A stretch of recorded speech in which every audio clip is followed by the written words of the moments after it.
अस्सलाम वालेकुम and good evening everybody, you watching news आई। मैं हूं महर बुखारी। नाज़रीन, पाकिस्तान की हालिया तारीख में दो बड़े मुकदमात ने सियासी तारीख का धारा ही मोड़ दिया। एक तो Panama case, of course Panama में बड़ी अदालत लगी तो एक मुंतखब वज़ीर आज़म को घर जाना पड़ गया और पैनामा के इन इंकशाफात ने बड़ी शख्सियात को एक्सपोज कर दिया। और अब दूसरा मुकदमा ब्रॉडशीट का है। पैनामा ने दोहरे चेहरों के हामिल लीडरान को बेनकाब किया तो ब्रॉडशीट मामले ने इस निज़ाम को सिरे से एक्सपोज करके रख दिया है कि जिसमें साहिब इक़्तिदार अपनी डील्स का बोझ गरीब कौम के टैक्सों से उतारते हैं।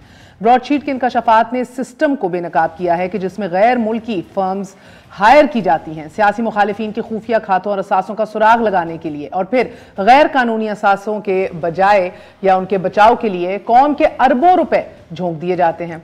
अब डील्स के नतीजे में अरबों रुपए के मुआहदे खत्म करते और बैरून मुल्क फरार की राहें ढूंढ ली जाती हैं। अब ब्रॉडशीट ने इन असूलों का पर्दा भी चाक कर दिया कि जिन्होंने इस मिट्टी का कर्ज चुकाने की कस्में खाई थीं। एक छोटी मगर ताज़ा तरीन मिसाल आपके सामने रखती हूँ कि सिंध हुकूमत ने 2006 में मलेशियन कंपनी के साथ एलिवेटेड एक्सप्रेसवे का मुआहदा किया था। मुआहदा ख़त्म करने की वजह से अब कराची बल्दिया उज़्मा को 6 अरब 27 करोड़ रुपए मलेशियन कंपनी को अदा करना पड़ रहे हैं। सिंध हाई कोर्ट ने सालिस के जरिए इस जुर्माने का तयन किया और रकम अदा ना करने की सूरत में हर साल 12% सूद भी अदा करना होगी। अब ये भारी रकम बल्दिया उज़्मा के असास से बेच कर अदा की जाएगी या फिर सिंध हुकूमत मदद को आएगी, यानी कि ऑफ कोर्स। बहरहाल आज ही LNG की एक गैर मुल्की सप्लायर कंपनी ने PSO के खिलाफ कटौतियां करने के आलमी अदालत से भी रुजू कर लिया है। मुआहदे के खात्मे, commission, kickback, sloppy under writing, being अनप्रिपेयर्ड, bad lawyers, जो भी कह लीजिए, जाली अकाउंट्स के जरिए कौम को चूना लगाने की ये रविश जो है ये है बड़ी पुरानी। लेकिन अगस्ता आबदोजों से लेकर रेकोर्डिक के 6 अरब डॉलर के जुर्माने तक दराज है, मगर तहकीकात के नाम पर अरबों फूंक दिए जाते हैं और इसके बावजूद लूटी डॉलर का हसूल क्या है, बल्कि उल्टा लेने के देने पड़ जाते हैं। अब ब्रॉडशीट मामले पर तहकीकाती कमेटी का ऐलान हो चुका है। वक्त और पैसे का ये ज़िया साबित होगा या फिर इन तहकीकाती कमेटियों से कुछ बरामद भी हो पाएगा। और फॉरेन फंडिंग के मुकदमे को लेकर स्क्रूटनी कमेटी गुज़िश्ता 6 बरसों से तहकीकात कर रही है। वो हुकूमत जो 6 बरसों में 70 समाते मुकदमा मुलतवी करवाने की 30 बार कोशिशें और 6 मरतबा इलेक्शन कमीशन के इख्तियार पर सवालात उठा चुकी है, आज खान साहब अपोजिशन को ओपन हेयरिंग का चैलेंज दे रहे हैं। वज़ीर आज़म का ये चैलेंज अच्छा इकदाम ज़रूर, मगर 6 बरस और भारी रकूम ज़ाया करने की बात ही क्यों? यही तर्ज अमल नैब पर भी उंगलियां उठाने का बायस है कि बरसों कैद व बंद में रखने के बावजूद नतीजा जमानत या फिर बरियत निकलता है। और आज इस्लामाबाद हाई कोर्ट भी नैब के तफ्तीशी अफसर पर बरहम थी कि ना तरबियत है ना ही सवाल करने का ढंग है। चेयरमैन नैब के बकौल नैब के खिलाफ प्रोपेगेंडा हो रहा है, मगर इस सवाल का जवाब कौन देगा कि कल हुकूमती इत्तेहादी चौधरी बरादरान के खिलाफ 20 साल पुराने खाते खोलना अगर मेरिट था तो आज ये खाते बंद करना भी क्या मेरिट ही कहलाएगा? क्या सलीम मांडीवाला और मुराद अली शाह के खिलाफ ताज़ा रेफरेंसेस भी फेस नहीं केस देखकर दायर किए जा रहे हैं, या फिर जो भी बोलेगा वही बोहा खोलेगा? क्योंकि इस मुल्क में बारहा ख्वाजा आसिफ का केस देख लें, साद रफीक का देख लें, इन सारे केसेस में एक चीज़ जो है वो कदर मुश्तरक है और वो यही है कि जो मुंह खोलता है उसको फिर इसकी कीमत भी अदा करनी पड़ती है। एक छोटा सा वक्फा लेंगे, वक्फे के बाद भी बताएंगे किस तरह फ्रांस के साबिक वज़ीर आज़म जो हैं वो ट्रायल पे हैं over the Karachi affair kickbacks. आपको याद पड़ेगा जो तफ्तीश हमने अधूरी छोड़ दी थी, इनकम्प्लीट छोड़ दी थी। शेरेटन ब्लास्ट हुआ था, 11 फ्रांसीसी इंजीनियर जो हैं वो कत्ल हो गए थे। वो फ्रांस में आज भी उठाया जा रहा है और सुराग लगाने की कोशिश की जा रही है कि कौन एक्चुअल कल्प्रिट था। एक वक्फे के बाद हाजिर होते हैं। स्टे विद द न्यूज़ आए।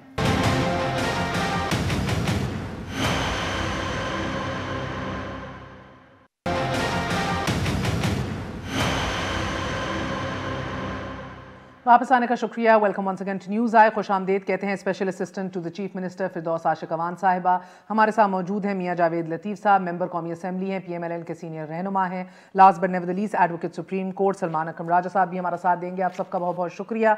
मैं फिरदौस आशिक अवान साहिबा आपसे आगाज़ करूँगी। फरमाइएगा कि 7 सालों में 70 से ज़ायद समाते, 21 नोटिस, बार बार कभी जुरिसडिक्शन चैलेंज, कभी खुफिया रखने की दरख्वास्तें, अब आके ओपन चैलेंज दे रहे हैं वज़ीर आज़म साहब, क्या बदला है? बिस्मिल्लाहिर्रहमानिर्रहीम।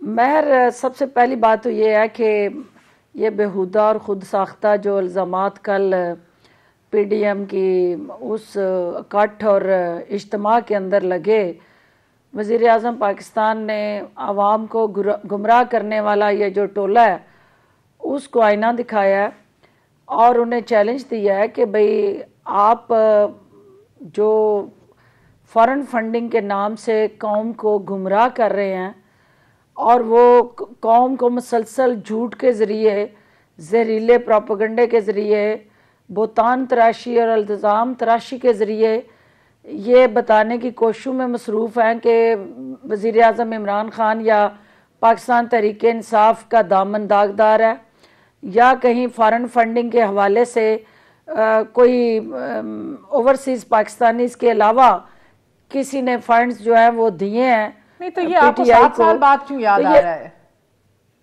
देखिए ये 7 साल हमारी वजह से डिलेड नहीं थे, चूंकि इसके अंदर जो है स्क्रूटनी कमेटियां बनती रही। नहीं जो आपके वहां पे 4 दफा तो दरख्वास्तें दायर की हैं कि इस केस को खुफिया रखा जाए, तो अब सिर्फ एकदम आप खुफिया नहीं रखना चाह रहे, कह रहे हैं ओपन ट्रायल किया जाए, तो ये तो बहुत ही 180 डिग्री चेंज है ना? नहीं, उसमें इशू ये था कि जो ओवरसीज़ पाकिस्तानीज़ को, जो पाकिस्तान का एक कीमती असासा है, हमारी मैशत में रीढ़ की हड्डी की हैसियत रखते हैं, उनके भेजे गए रेमिटेंसी से जो है पाकिस्तान की मैशत का पहिया चलता है, उनके फंड्स को आप ममनुआ फंड और फॉरेन फंड करार देते हुए उनको आप जब हाईलाइट कर रहे हैं तो उनके मुख्तलिफ ममालिक के अंदर स्टेक्स हैं। कोई भी शख्स, आपको पता है पाकिस्तान से बाहर जब रोजगार कमाता है तो फंडिंग दी है, हर शख्स जो है वो मुतासिर होते हैं। आप अपनी इनकम डिक्लेयर नहीं कर रहा होता खुफिया रखने से। 23 बैंक अकाउंट जो स्टेट बैंक ऑफ पाकिस्तान ने मंजर आम पर जो लाई, उनको आप बैरून मुल्क बैठे पाकिस्तानियों को कैसे तहफ़्फ़ुज़ फराहम कर रहे थे? उसमें महर ये है कि आपको भी पता है कि जो हमारा ओवरसीज़ पाकिस्तानी है वो एक अपनी सोर्स ऑफ इनकम और जो उसके ज़राए होते हैं उसने एक अपने अकाउंट बुक के ज़रिए एक सेपरेटली मेंटेन किए होते हैं। वो हर चीज़ जो है वो पब्लिक नहीं कर रहा होता। वो 100 रुपया कमाता है अगर, और वो किस ज़राए से अपने मुल्क को भेजता है और फिर उसके बाद जो है वो टैक्स क्या क्लेम करता है और क्या तो आप कह रही हैं बैरून मुल्क बैठे पाकिस्तानी क्योंकि उनको झूठ बोलना होता है या टैक्स नहीं फाइल करना होता या इधर हुंडी के जरिए चीज भेज रहे होते हैं? झूठ नहीं बोलना होता, उन्होंने अपने हालात सूरत हाल के मुताबिक वहां की हुकूमत के जो कवानीन है उनकी पासदारी करते हुए अपने बहुत सारे जो जराए होते हैं, जो मेहनत की कमाई होती है, उसको किसी ना किसी तरीके से, आपको पता है, मुझसे बेहतर पता है। नहीं मगर ये तो कि वहां जो दिन रात लेजिटिमेट, कोई कमजोर दलील नहीं है। जो आपकी जो लेजिटिमेट इनकम है महर, उसको वो शो करते हैं। जो वो ओवर टाइम करते हैं, जो वो कहीं पे एक्स्ट्रा काम करके कमाते हैं, वो डिक्लेयर नहीं करते। और जब वो डोनर होता है उसके अकाउंट्स और आप पब्लिक कर देते हैं और यहाँ अदालतों में उनको आप हाईलाइट करते हैं। मैं तो आगे जा ही नहीं सकती किसी और गेस्ट के पास, क्योंकि आप बेसिकली इल्जाम लगा रही हैं बैरून मुल्क रहने वाले पाकिस्तानियों पे, क्योंकि वो टैक्स नहीं अदा करते तो आप उनको तहफ़्फ़ुज़ फराहम कर रहे थे। मैं तो समझने से कासिर हूं। ये अब आपका हेर फूर है, आपके अल्फाज का हेर फेर है कि आप अगर उनकी इस स्पोर्ट को, उनकी इस पाकिस्तान के साथ जुड़ी खुबल वतनी को इल्जाम तराशी कहती हैं, तो ये आपका अपना नुक्ता नजर है। मेरा ये मौकफ नहीं है। मेरा ये मौकफ है कि जो पाकिस्तान से बाहर बैठे वो धरती के बेटे जो हैं, वो इस मुल्क के अंदर अगर कोई पैसे या किसी फंड रेजिंग के हिस्से में किसी जगह मावनत देते हैं, और किसी सियासी जमात में जो पीपल्स पार्टी भी है, PMLN भी है और PTI भी है, वो हसास मामलात अगर हम उनके पब्लिक करते हैं और अपनी अदालतों में उनको हम एक्सपोज करके उस डाटा तक रसाई दे देते हैं, तो उनके लिए ये चैलेंज बन चलिए सकता है। जावेद लतीफ साहब से पूछते हैं। challenge जावेद लतीफ साहब, आपने बिल्कुल एक वल्नरेबल पोजीशन में डाल दिया है बैरूने मुल्क पाकिस्तानियों को। उनकी मुहिबुल वतनी कोई इधर डाउट नहीं कर रहा, किसी की भी मुहिबुल वतनी नहीं डाउट करनी चाहिए वैसे तो, गो के आप लोग कर चुके हैं कि ये इजरायली एजेंट्स और इंडियन कनेक्शंस हैं इस जमात के, which is of course in very bad taste, मगर उसके ऊपर बात करेंगे। मगर बकौल फिरदौस आपा, आपने उनको वल्नरेबल पोजीशन में डाल दिया है, उन सारे लाखों करोड़ों लोगों को जो शायद उनकी मर्जी वो क्या उधर दिखाना चाहते हैं, क्या फाइल करना चाहते हैं, या किस पोजीशन के अंदर हैं, या किस तरह जोड़ जोड़ के इधर सपोर्ट कर रहे हैं। मेरी बात सुने, मैं महर जो फिरदौस बीबी बात कर रही थी, आपकी आपा है, मेरी छोटी बहन है, मैं उसको दोहराए बगैर सिर्फ इतना पूछना चाहता हूँ कि ओवरसीज़ पाकिस्तानियों के बारे में कोई पाकिस्तानी है जो उनको मुहिब वतन ना समझता हो, जो उनका एहतराम ना करता हो? ये सवाल नहीं है। सवाल ये है कि गैर मुल्की जो थे उन्होंने आपको फंडिंग क्यों की। दूसरा सवाल ये है कि अगर पाकिस्तानी जो हैं उन्होंने हुंडी के ज़रिए, अगर पाकिस्तानियों ने हुंडी के ज़रिए पैसा भिजवाया है तो वो क्यों भिजवाया? आपका लॉ आपको इजाज़त देता है। दूसरा, क्या फिर हम ये समझें कि कंटेनर पर खड़ा होकर इमरान खान साहब जब ये कहा करते थे कि हुंडी के ज़रिए पैसा भिजवाएं, क्या वो जस्टिफिकेशन दे रहे थे कि ख़ुद क्योंकि वो हुंडी के ज़रिए पैसा लेते थे तो दूसरे पाकिस्तानियों को भी यही तलकीन कर रहे थे? आज अगर आप ये बात करेंगी कि हम ओवरसीज़ पाकिस्तानियों के ख़िलाफ़ की बात कर रहे हैं तो ये सरासर गलत है।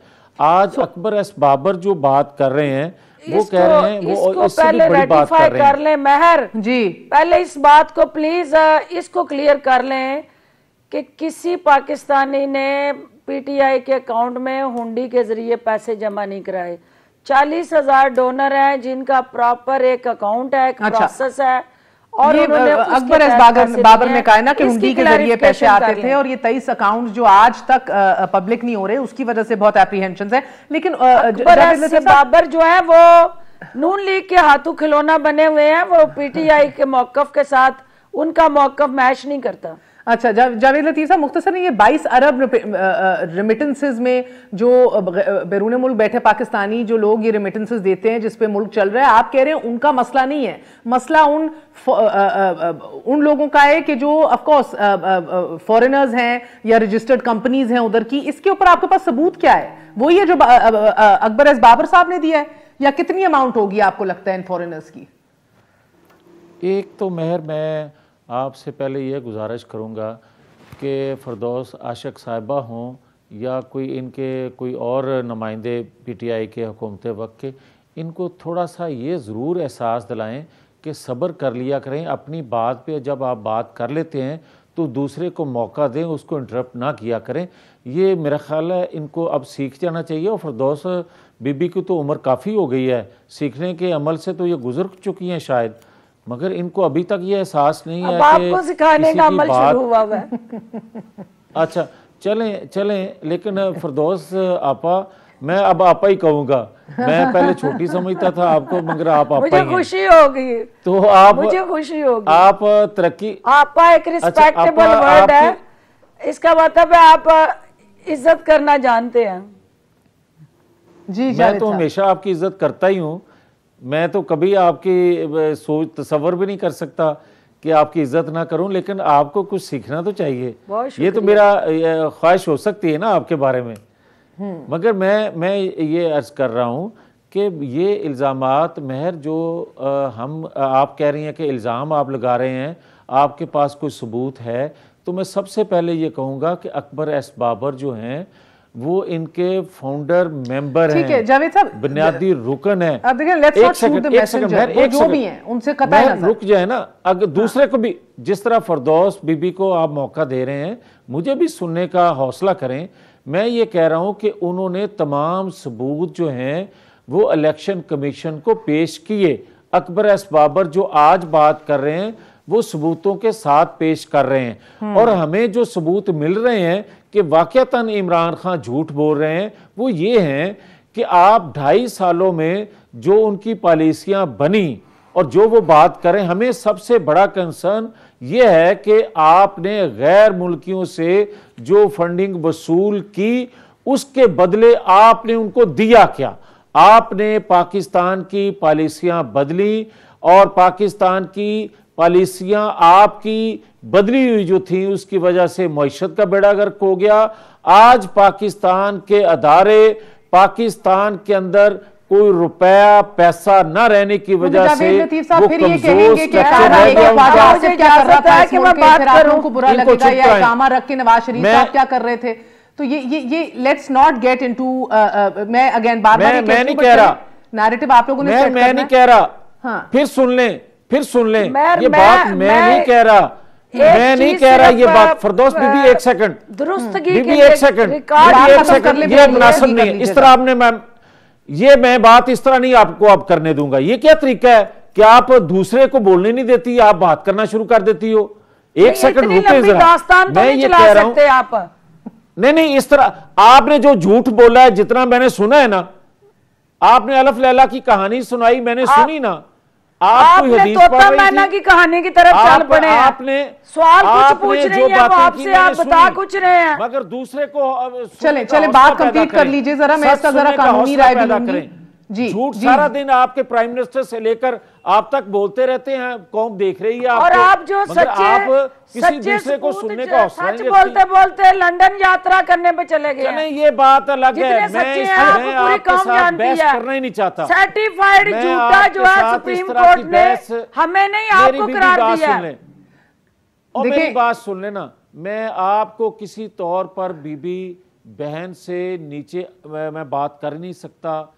मैं तसव्वुर नहीं कर सकता कि जिस तरह आप बात करती हैं उस तरह आपके साथ बात करूं, मगर मैं आपसे रिक्वेस्ट ये कर रहा हूं कि आप अपनी बारी पे बात कर लिया करें और दूसरे की बारी खत्म होने का इंतजार जरूर किया करें।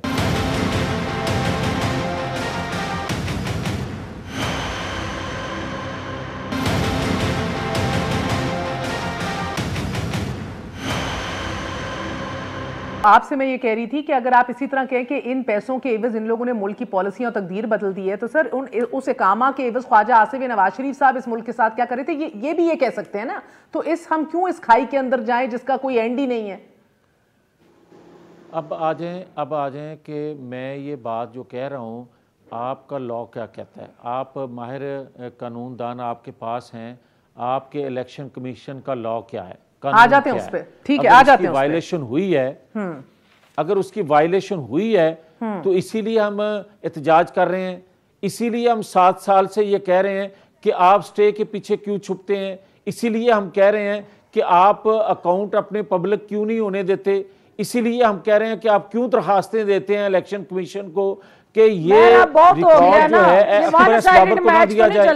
अच्छा ठीक है, ये सलमान अकरम राजा साहब सोच होंगे मैं आज कहाँ फंस गया हूँ, उनसे कानूनी राय ले लेते हैं। शरीफ आदमी हमारे साथ मौजूद हैं, नॉट टू से आप दोनों ने मेरी राय ले लें, उसके बाद आप उनकी राय जरूर लें। सलमान साहब के बाल सफेद हो गए अंदर बैठे बैठे। बस एक सेकंड फिरदौस आपा, जस्ट अ सेकंड क्विकली, आप भी सुन लें, हमारे हम सब के लिए इल्म में इजाफा होगा हमारे।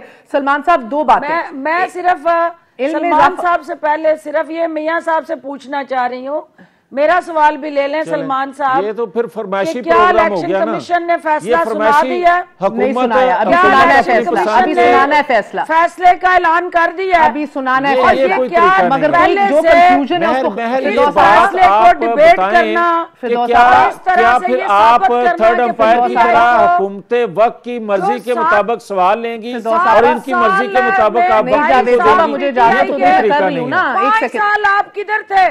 5 साल आपके मतहत इलेक्शन कमीशन था। फिरदौस आपा मुझे प्लीज एक सेकंड जवाब ले, मुझे सवाल करने दीजिए फिरदौस आपा, फिर ये सारे जवाब आप कर लीजिएगा। सलमान साहब दो बातें सर, ये एक सेकंड प्रेशराइज करने के तरीके हैं। ठीक है मेरी बात एक सेकंड सुन लीजिए। सलमान साहब ये तफरीक या ये डिफरेंस क्रिएट करती है तहरीक इंसाफ, और अगर ऐसा फर्क है तो जरूर बताइए कि foreign funding versus prohibited funding, क्या कानून इसके अंदर तफरीक करता है कि फॉरेन फंडिंग अलग चीज है, प्रोहिबिटेड फंडिंग अलग चीज है?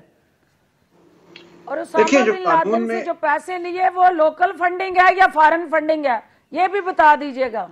जी सलमान साहब। मेरा ख्याल है सलमान राजा साहब तो शरीफ आदमी हैं, मेरी भैन जड़ी है इन्हों शायद गल ना करन देवे, मैनू मौका देना, मैं इन्हों चुप करावां। ठीक है सलमान भाई जी, सलमान भाई सभी बहन भाई रले मिले हैं इधर जी, बताइए सलमान साहब। देखिए, दो तस्वुरात हैं कानून में। जो पॉलिटिकल पार्टीज ऑर्डर है 2002 का, उसको हमें मिलाकर पढ़ना है आइन के आर्टिकल 17 क्लॉज 2 के साथ। पॉलिटिकल पार्टीज ऑर्डर 2002 का ये कहता है कि फॉरेन फंड जो हैं वो प्रोहिबिटेड फंड्स हैं, यानी कि अगर आप किसी गैर मुल्की से पैसा लेते हैं बतौर सियासी जमात तो वो प्रोहिबिटेड फंड्स के जुमरे में आती है। अब प्रोहिबिटेड फंड्स के हवाले से जो कानून में बंदिश है वो ये है कि अगर साबित हो जाए कि कोई पैसा बाहर से लिया गया है तो वो पैसा जब्त हो जाएगा। इससे हटकर एक दूसरा तस्वुर भी है पॉलिटिकल पार्टीज ऑर्डर 2002 में, और वो है फॉरेन एडेड पॉलिटिकल पार्टी का। अब मेरी नजर में ये जो दूसरा तस्वुर है फॉरेन एडेड पॉलिटिकल पार्टी का, ये बहुत वसीतर तस्वुर है। यहाँ बात ये हो रही है कि अगर ये साबित हो जाए कि कोई सियासी जमात किसी गैर मुल्की इदारे या गैर मुल्की ताकत की इमा पर कायम है या उनकी मुआवनत की हामिल है, तो ये एक बहुत संगीन इल्जाम है। इस इल्जाम को साबित करना कितना आसान या मुश्किल है? देखिए, वो तो जाहिर है शवाहिद पे होगा कि क्या कोई गैर मुल्की इदारा। देखिए, फर्क हमें यह करना होगा कि अगर हजारों लाखों पाकिस्तानी नजाद लोग जो मुल्क से बाहर मुकीम हैं या दोहरी शहरियत के हामिल हैं, वो अगर पैसे भेजते हैं, किसी ने $100 भेज दिए, किसी ने $20 भेज दिए, तो वो हो सकता है प्रोहिबिटेड फंड्स के जुमरे में आए, लेकिन उसका नतीजा यही होगा कि वो रकम जब्त हो जाएगी। मेरी नजर में उस वजह से वो पार्टी जो है वो फॉरेन एडेड पार्टी नहीं कहलाएगी।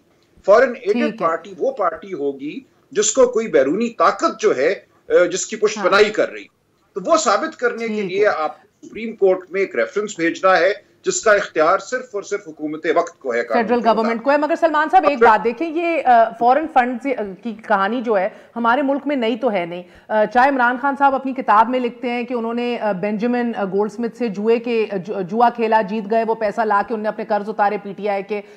जिस तरह फिर नवाज शरीफ साहब के ऊपर भी बताया जाता है कि उन्होंने उनको बुलेट प्रूफ गाड़ी मिली जब वो सऊदी अरब से वापस आए, सऊदीज के थ्रू सऊदीज का हेलीकॉप्टर यूज किया उन्होंने। इसी तरह मजहबी जमातें लिबिया, सऊदी अरेबिया, दीगर जमातों से कितने अरबों रुपए ले चुकी हैं, किधर खर्च करती हैं, कोई थर्ड पार्टी ऑडिट कभी इस मुल्क के अंदर नहीं हुआ। तो ये ट्रायल बहरहाल जो है ये सुप्रीम कोर्ट में चलेगा, और ये भी शायद कहना गलत ना हो कि इस इमाम में तो सभी नंगे हैं। ये तो एक कोई नई कहानी है नहीं फॉरेन फंड्स की इस मुल्क में। मैं थोड़ा सा रुक जाइए। देखिए, मैं इसलिए ये थोड़ी सी मैं ताकीद कर रहा हूं कि फॉरेन एडेड पॉलिटिकल पार्टी एक और बात है। ये कि किसी सियासी जमात को बाहर से कोई रकम मिली है वो बिल्कुल दूसरी बात है। उससे ये नहीं साबित होता कि वो सियासी जमात जो है किसी बैरूनी ताकत की इमा पर कायम है। मुशर्रफ साहब को हरीरी साहब ने गाड़ियां भेजी थी बुलेट प्रूफ, ये हो जाता है। लेकिन देखिए, इस किस्म की जो बातें हैं इनको हमें बिल्कुल एक दूसरे जुमरे में रखना होगा।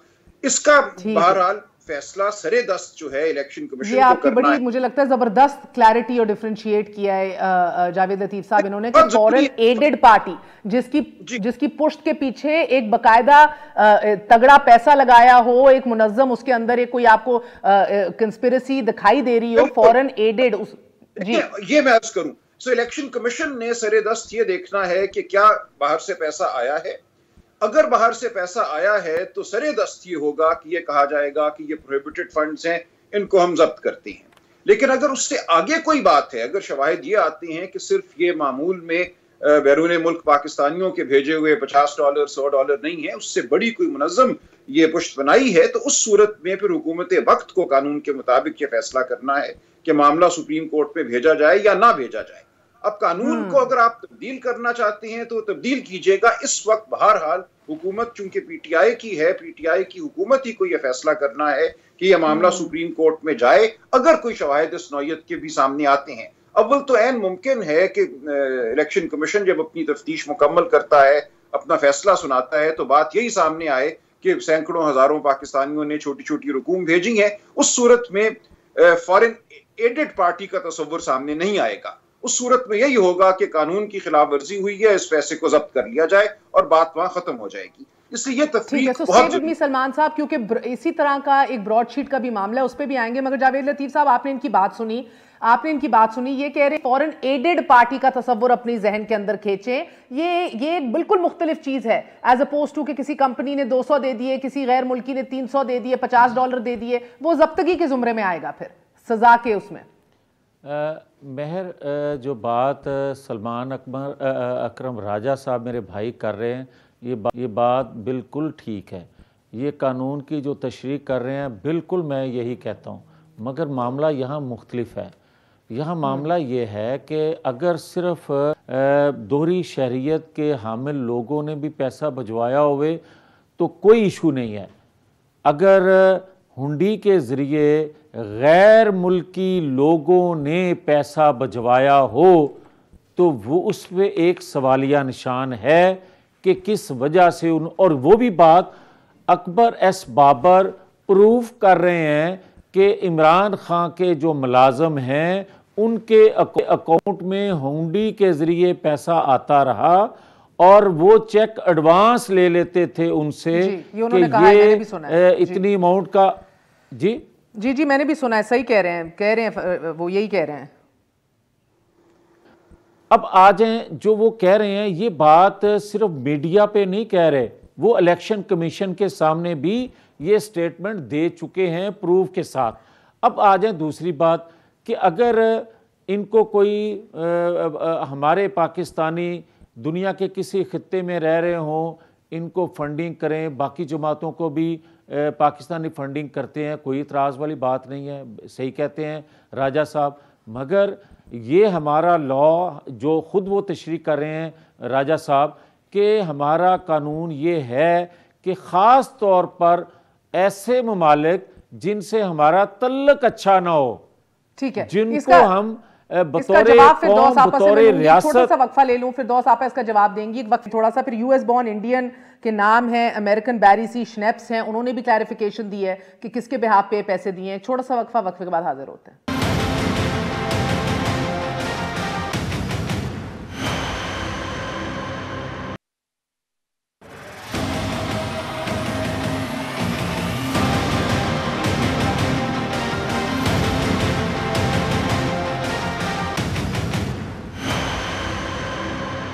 वापस आने का शुक्रिया। Welcome once again to news आई। फिरदौस आशिक अवान साहबा, आपने जावेद लतीफ साहब की बात सुनी तो वो बाकायदा तौर पे मुझे लग रहा है पीडीएम जो है फॉरेन एडेड पार्टी की नजरों से देख रही है तहरीक इंसाफ को। तो फिर तो ये ट्रायल इवेंचुअली अगर छोटी मोटी डोनेशंस हुई तो जब्तगी में आके खत्म हो जाएगा, बड़ी हुई तो हमारा अलमिया ये है कि चाहे ब्रॉडशीट का फैसला हो तो नवाज शरीफ साहब खुद हुकूमत में होते हैं, उसको बंद करा लेते हैं, सील कर देते हैं फैसले को।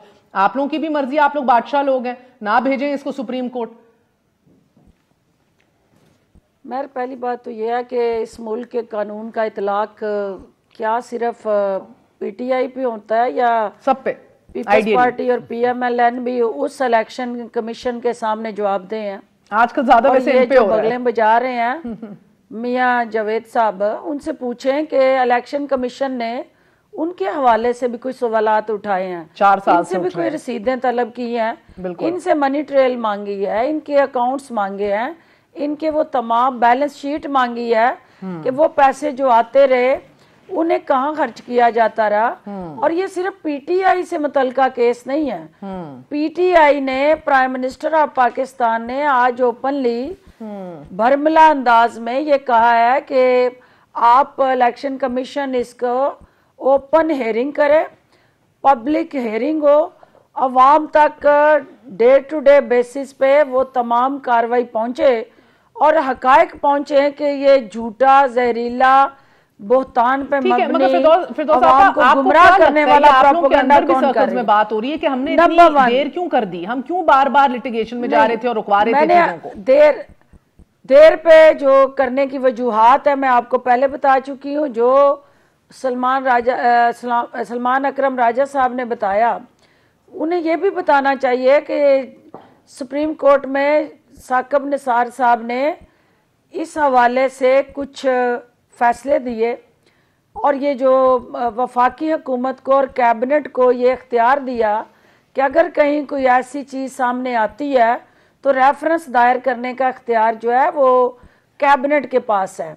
अभी ये केस जेरे समात है। बिल्कुल, हम ये समझते हैं कि पाकिस्तान तहरीक इंसाफ जो है वो अवाम की अदालत में और कानून की अदालत में सुरखरू होगी, लेकिन उसके साथ साथ जो इजरायली और हिंदुस्तानी गठजोड़ जो उसामा बिन लादेन के साथ जुड़ा बयानिया बेनज़ीर भुट्टो का रहा, जो मोदी को तोहफे और साड़ियाँ देने वाले सियासी फनकार जो इस वक्त पीटीआई की तरफ उंगलियां उठा रहे हैं, जिन्होंने यहाँ इजराइल को बैकडोर डिप्लोमेसी के तहत अपने एलची भेज के ताल्लुकात बहाल करने की बातें की, और वो तमाम जो तलख हकीकतें और वाक़यात अवाम के जहनों में हर तरह से फोकस हैं, उसका सवालिया निशानों का और उन सवालों का जवाब जो है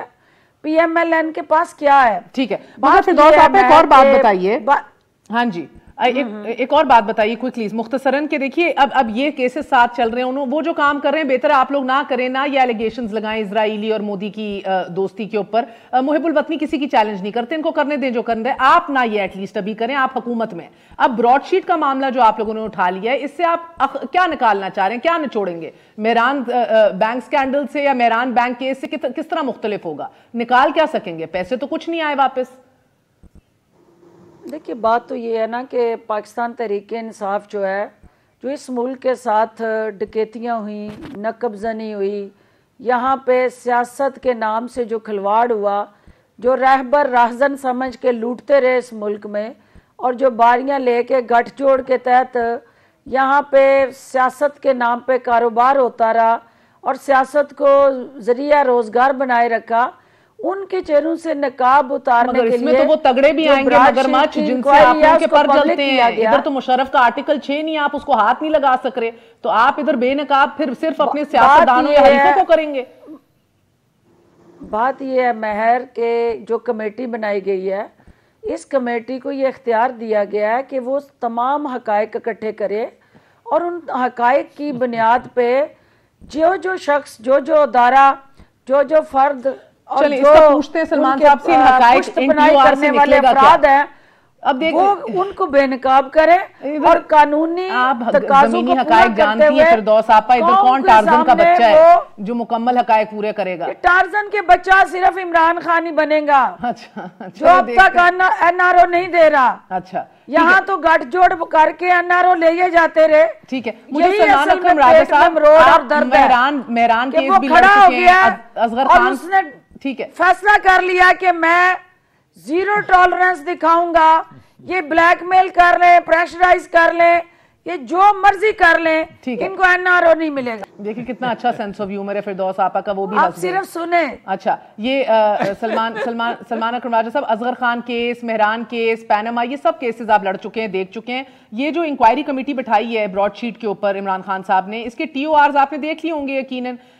इन लोगों ने पूरा हिसाब लेना है, क्यों अवार्ड्स दिए, कैसे अवार्ड दिए, क्यों अदायगी की, आर्बिट्रेशन में हम कहाँ फेल हुए, क्या हम लोगों ने अवार्ड जब फाइनल और बाइंडिंग कब हुआ, हम लोगों ने सही अदायगी की कि नहीं, so on and so forth. कुछ निकलेगा इससे? आपका तजर्बा क्या कहता है?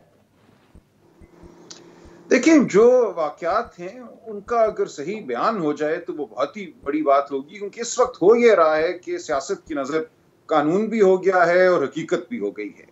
अब जो कुछ ये ब्रॉडशीट के हवाले से हुआ, उस हवाले से जो बयानिया चल रहा है मीडिया पे भी या मुख्तलिफ सियासी जमातों की तरफ से, उसका कोई ताल्लुक नहीं है हकायक से, और क्या दर हकीकत कहा गया आर्बिट्रेशन अवार्ड में, क्या दर हकीकत लंदन हाई कोर्ट ने क्या कहा है, वो तमाम बातें जो हैं उनके इर्द गिर्द एक अफसाना कायम कर दिया गया है और गुफ्तगू उस अफसाने के हवाले से अब हो रही है। अगर कोई जानना चाहता है, और बड़ी सादा बात है, इसमें कोई मुश्किल बात नहीं है, मैंने वो दोनों अवार्ड भी पढ़ लिए हैं, लंदन हाई कोर्ट का फैसला भी पढ़ लिया है, बात तो बहुत सादा है। इसलिए मुझे हैरत हो रही है कि ये जो एक बयानिया बना दिया गया है इन अवार्ड्स और फैसले के इर्द गिर्द, वो कैसे अब उसको तहरील किया जाए। वो बयानिया अपनी एक जिंदगी जो है वो हासिल कर चुका है, अब उसका हकीकत और कानून से तो कोई ताल्लुक नहीं है। बात क्या है सादा सी, पढ़ तो मैं भी चुकी हूं, मगर आई एम श्योर के उसको आपने अपने तरीके से पढ़ा होगा, थोड़ा सा हमारे इल्म में इजाफा कीजिए। सादा सी बात क्या है, निचोड़ क्या है? देखिए, सादा बात यह है कि ना आर्बिट्रेटर साहब ने ना लंदन हाई कोर्ट ने कोई तफ्तीश की है असासों के हवाले से। उन्होंने कोई एक भी असासा जो है अपने तौर पर जाहिर नहीं किया या उसके हवाले से कोई तस्दीक तक नहीं की। क्या सिर्फ ये जो कंपनी थी ब्रॉडशीट, उसकी जानिब से ये कहा गया कि हमारा मायदा जो है वो गैर कानूनी तौर पे ख़त्म किया गया। अगर हमारा मायदा गैर कानूनी तौर पे ख़त्म ना किया गया होता तो वो तमाम असासे जो GIT रिपोर्ट में पैनामा केस के दौरान सुप्रीम कोर्ट के सामने पेश किए गए, वो असासे हम ढूंढ लेते। इसलिए ये तसव्वुर किया जाए कि वो तमाम असासे जो हैं वो उनको ढूंढने में हमारा रोल है, और उन असासों की कीमत लगाकर आज के मार्केट रेट पे मगर सलमान साहब, इसको तो फिर आप चैलेंज कर सकते थे। ये JIT ने जो असासे निकाले 76 प्रॉपर्टीज, ये JIT ने FS कंपनी से ली थी, जिसने एक कमेटी बैठाई थी जिनके अंदर फोरेंसिक एक्सपर्ट्स और लॉयर्स और स्टेट डिपार्टमेंट के लोग थे जिन्होंने ये प्रॉपर्टीज ढूंढी थी असासे शरीफ खानदान की। अगर सिर्फ बात करें तो नहीं, मुझे अर्ज करने दें। देखिए, ये मामला ये नहीं है कि वो GIT रिपोर्ट क्या थी क्या नहीं थी। वैसे वो भी अगर आप इजाजत दें तो मैं एक जुमला बोल दूं, क्योंकि वो 9 वॉल्यूम तो कम से कम मैंने बहुत गौर से पढ़े थे। 10वां वॉल्यूम जो है सरसरी तौर पे अदालत में जरूर वो भी देखा था। देखिए, GIT रिपोर्ट ने ये किया था, इजराइल और हिंदुस्तान के हवाले से दास्तानें थी। जी, मुझे जरा अर्ज करने दें, मैं जानता हूं उसमें क्या था, अभी भी सुन लो, क्यों नहीं था। देखिए, मुझे अर्ज करने दें। देखिए, GIT रिपोर्ट में ये बात हुई थी, उन्होंने ये किया कि शरीफ खानदान के जितने भी असासे कभी भी थे, उसमें शुगर मिलें थी, उसमें स्टील प्लांट थे, उसमें टेक्सटाइल मिलें थी, उसमें उनकी जायदादें थी जो कि एक तरह से मालूम थी, SECP हो या दीगर जो पाकिस्तान में जहां इजहार के जरिए हैं, टैक्स रिटर्न्स हो, उनको उन्होंने इकट्ठा करके एक रिपोर्ट तश्कील दे दी थी। उस रिपोर्ट में, GIT रिपोर्ट में कोई भी ऐसा असासा सामने नहीं आया था सिवाय वो 10,000 दिरहम जो तनख्वाह दुबई में कहा गया कि नहीं ली गई, और ये भी असासा है। उसके अलावा बाकी तमाम असासे वो थे जो ऑलरेडी $850 मिलियन के जो इनके UAE, America, UK, Saudi Arabia में जो इनकी प्रॉपर्टीज बताई गई हैं 76, नहीं, और उसके बाद $100 मिलियन के ऊपर हमें 20% भी अदा करना पड़ गया है। तो UK की कोर्ट से आर्बिट्रेशन, सालिसी कोर्ट हमसे बेहतर नहीं है फिर सलमान साहब? वो भी उतने सारे हैं। और 2016 में रोका क्यों, उस पर इम्प्लीमेंटेशन क्यों नहीं करवाई? मुझे बात जरा पूरी करने दे, बात फिर गलत हो जाएगी, मुझे जरा बात समझाने दे। देखिए, जो भी था, एक GIT रिपोर्ट बनी, उसमें कुछ असासे दर्ज कर दिए गए। इस कंपनी ब्रॉडशीट ने यह कहा कि इन असासों के हवाले से ये तसव्वुर किया जाए कि हमने ये असासे ढूंढे हैं और इन असासों की आज की मालियत लगाई जाए। ब्रॉडशीट कंपनी ने अपना एक एक्सपर्ट पेश किया, उसने कहा जी इन असासों की आज की मालियत $800 मिलियन है। इत्तेफाक फाउंड्री की जमीन जो 1965 में ली गई थी, उसकी आज कीमत लगाएं तो इतनी होगी, वगैरह वगैरह। वो बात तो आर्बिट्रेटर ने नहीं मानी। उसने कहा कि ये तमाम असासे जो हैं ना ये गैर कानूनी हैं, ना इनके हवाले से कोई मेरे सामने ये शवाहिद हैं कि इनको हुकूमत पाकिस्तान हासिल करना चाहती है। उन असासों में ये भी दर्ज था $160 मिलियन ठीक है sir, we have to wrap up. जी देखिए, बात जरा पूरी होने दें वरना मुबम रह जाएगी। आर्बिट्रेटर ने ये कहा कि मैं ये तसव्वुर करता हूं कि जो असासे आपके जरिए हासिल हो सकते थे उनकी कीमत $95 मिलियन है, और उसका 20% $19 मिलियन जो कि सूद मिलाकर 28 मिलियन बनेगा, वो मैं आपको देता हूं। आर्बिट्रेटर के फैसले के खिलाफ हुकूमत पाकिस्तान, जो कि PTI की कायम करदा हुकूमत है, अपील में गई लंदन हाई कोर्ट में और ये कहा कि ये $95 मिलियन जो असासों की कीमत लगाई गई है, ये गलत है, ये बहुत ज्यादा है, ये इस कीमत का कोई वजूद नहीं है, कोई बेसिस नहीं है। आर्बिट्रेटर ने ये नंबर हवा में से लिए है। ये सबसे दिलचस्प बात है कि हुकूमत का मौकफ लंदन हाई कोर्ट के सामने ये था कि शरीफ खानदान के असासे जो ब्रॉडशीट के ज़मीन में डाले गए हैं, उनकी हरगिज मालियत जो है वो $95 मिलियन भी नहीं है, कहाँ $800 मिलियन। तो अब जो सियासी बयानिया आ रहा है वो उस मौकफ, कानूनी मौकफ के बिल्कुल बरक्स है। अदालत, हुकूमत का मौकफ ये था कि इस कंपनी ने कोई एक आने का भी असासा नहीं ढूंढा, और जो GIT रिपोर्ट के असासे हैं उनकी मालियत भी गलत लगाई जा रही है। सलमान अकरम राजा साहब, 2016 में PTI की हुकूमत नहीं थी। एक सेकंड, मेरा वक्त खत्म हो गया। ये हकायत को दुरुस्त कर लें, हुकूमत नहीं थी, जिन्होंने ये वहां सबमिट किया नहीं है। जी महर, एक सेकंड रुकिएगा। मैं आपका वक्त ज़ाया किए बगैर सिर्फ इतना कहूँगा कि थर्ड पार्टी थी सलमान अकरम राजा, जो उन्होंने कहा 100% आपके साथ मैच फिक्स करके खेलने हैं। मगर एक सेकंड वो आपके वकील रहे हैं। फिरदौस बीबी वो एक दारू सेकंड में आपकी खुदा के लिए रुक जाएं, Let's ना respect किया the करें इस तरह। जी। ये आपका वतीरा बन गया हुआ है, नामी सच्ची ग्रामीण बात सुनी माशाल्लाह हर नहीं। जगह आपकी वकालत करते हैं। खत्म कर लेती हूँ, मेरा मैं वक्त इनका खत्म सिर होता नजर जा है। रहा है। मेरे प्लीज लेट्स नॉट ये उनका नुक्ता टेक नजर है। इंडिपेंडेंट एनालिस्ट एंड ये हकाइक पर मबनी नजर नहीं। ठीक है, बस बस बस बस, you have 3 seconds Javed Latif साहब। हाँ जी जी ठीक है।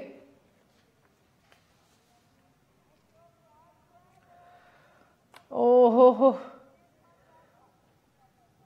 ठीक है जी, बहुत बहुत शुक्रिया। ठीक है, मुझे इजाजत दीजिए। गुड नाइट, अल्लाह हाफिज।